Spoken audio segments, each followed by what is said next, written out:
What's going on? Good morning. So, the reason I'm talking about this is because of body count. So, women have this argument where they say, well, I don't get it. They say things like, well, men are valued because of them bragging about, um, men are valued and high five each other when they're able to have sex with lots of women. So, because equal in today's world means that we're equal or everything is equitable. So everything that a woman finds quality in a man would equally find that. That's not the truth. So women are attracted to dudes that have a reputation for getting around. Like they're attracted to that because they go like, it has to be something about this guy to make women attracted. So because that's how they look at men, they think that equality doesn't mean equal opportunity. It means that everything that I think makes a man sexy in a woman's mind is what we should think, or that they think we find sexy, because they're attracted to dudes that got swag and that are able to have sex with multiple women. They think that we look at chicks that are hypersexual and go, oh my god, like no, it's not. We're not the same in that way. We're equally valued under God. We're equally able to do almost all jobs except probably less than 5 or 10% with effectiveness. We can almost do everything, not as effective based on biology. But there's no world where a man wants to wife, engage, or see a long-term relationship with this type of woman. For one night, yes, we love sexual experience when it's for one night. But there's a short time that mature men, that men that have value, are in the one night stands. Typically, people that have less to lose are more likely to engage in that behavior. They have less to lose. So a one night stand, pregnancy, disease, they don't care. What do they care? They ride and die, YOLO. But a man that has value, Fortune 500 company, assets, retirement, investments, 5-year plan, strategies, have 4 or 5 different sources of income.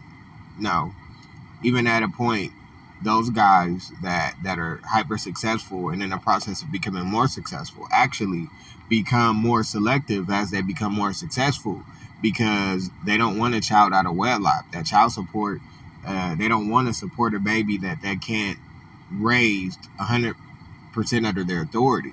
So no man that's of value is going to just be loose with his seed. And the thing is, in the black community, women, for some reason, they like the same type of person when they're 40 that they did when they were 20. They still like the guy that has swag, that's exciting, that can dress. Like, the archetype of the successful man is just not what black women want. Successful man is boring. He's usually working, doing something meticulous. He's doing something repetitive.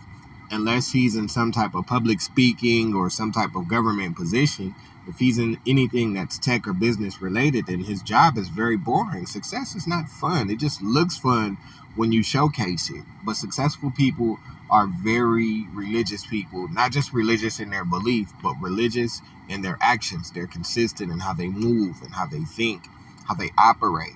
So,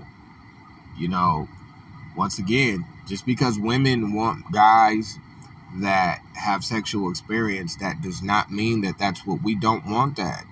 I mean, even right now, sexual experience, like, I'm about to be 40 years old. I started having sex when I was like 12 or 13. I wasn't having regular sex, but that was the first time I had sex. Then from 12 to almost like in my mid 20s or early 30s, I was all like, that's all I thought about was having sex. Now I don't care about it. I'm not a player, but I had enough of it to where it causes more problems in life, especially if it's with multiple. It causes more problems than it creates opportunities for success. Like, even when you're honest with women and you tell them you don't want relationships, or or they could be in a relationship and not tell you, and they still want exclusive. Like, no, I see why that regardless of religion, God, whatever you believe in, I understand why it's supposed to work a certain way. I understand why there's order, because order is aligned with biology, and every generation thinks that they know better than the previous generations, and society is just basically trying to prove either your tradition wrong or biology wrong. If your purpose in life is to prove tradition wrong and biology wrong, then you're not living a true life. And if you don't understand that men and women can equally do almost 99.9% of everything, except for small amount of things. Like, yes, men can be nurturing, we could be nurses, but women are better nurses.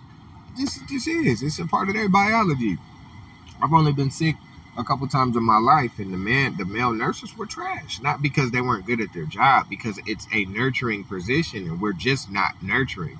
I don't want a nurse that's like a personal trainer and super hard. Like you're supposed to be nurturing. Like, and it was weird because I didn't want to feel vulnerable. I almost didn't ask for help when I had a male nurse because I didn't want to seem like vulnerable. Like I didn't want to, make a big deal, but it was like, yo, I needed help, and I was kind of apprehensive, not because I was scared or nothing, but just because it's another man. I'm not trying to seem weak in front of a man, but I was